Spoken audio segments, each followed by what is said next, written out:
ஆ வணக்கம் நண்பர்களே.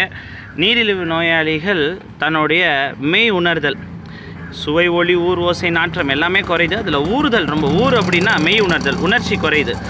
அதுலேயும் முக்கியமாக தலைமை இன்பம், அதாவது உடலுறவு கொள்ள முடியாத தன்மை அப்படிங்கிறது அதிகமாக இருந்தாலும் கால்கள் தான் அதிகமாக பாதிக்கப்படுது. ஏற்கனவே பார்த்திங்கன்னா இங்கெல்லாம் உணர்ச்சி கெட்டு கால் எது மேலே இடிச்சு புண்ணாயிடுது, கால்லேருந்து சப்பல் கலண்டுடுது. அப்போ இந்த மாதிரி சப்பல் செட் ஆகாது. பின்னாடி பக்கல் போட்ட சப்பல் போட்டால் தான், இல்லாட்டி என்னாகும், ஓட்டும் போதோ நடக்கும்போதோ சப்பல் கால்லேருந்து கலண்டு போயிடும். சப்பல் கால்லேருந்து கலண்டு போகுது தானே பை உங்களுக்கு அடிக்கடி கலண்டு போகுது. அது மட்டும் இல்லாமல் இப்போ பாருங்கள், இதான் முக்கியமானது. இப்போ இதில் ஒரு காயம் ஏற்பட்டிருக்கு.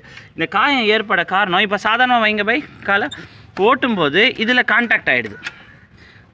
இது பொதுவாக நம்ம சூடு பட்டோன்னே காலை நவுத்திடுவோம். இவங்களுக்கு தெரியலன்னா அங்கே பட்டு அதில் காயமாயிடுது. இது ஒருவேளை தெரியாமல் போச்சுன்னா கால்களே இழக்கிற அபாயம் ஏற்படும். அதனால் மன்றாடி கெஞ்சி அன்போடு கேட்டுக்கொள்கிற நீரிழிவு நோயாளிகள், தயவுசெய்து ஒன்று நடந்து வாங்க, சைக்கிள் ஓட்டுங்க, அல்லது வண்டியில் தான் போய் ஆகணும் அப்படின்னா இந்த மாதிரி வாகனங்கள் தேர்ந்தெடுத்துக்கலாம். இந்த மாதிரி வாகனங்களில் கீழே சூடு ஒன்றும் இருக்காது, இந்த கால் அப்படியே இருக்கும். அதை தாண்டி அப்புறம் இந்த மாதிரி சப்பல்ஸ் இல்லாமல் பின்னாடி பக்கல் போட்ட சப்பல் போடுங்க. ஏன்னா கால்கள் ரொம்ப முக்கியம்.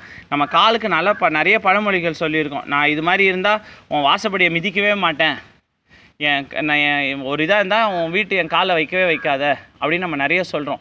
கால் இல்லை திட்டும்போது என் கால் தூசுக்கு நீ சமண்டா அப்படின்னு திட்டுறோம். கால் ரொம்ப முக்கியமானது. கால் இல்லைன்னா நம்ம எங்கேயுமே தலை காட்ட முடியாது. அதனால் காலை பராமரிப்போம்.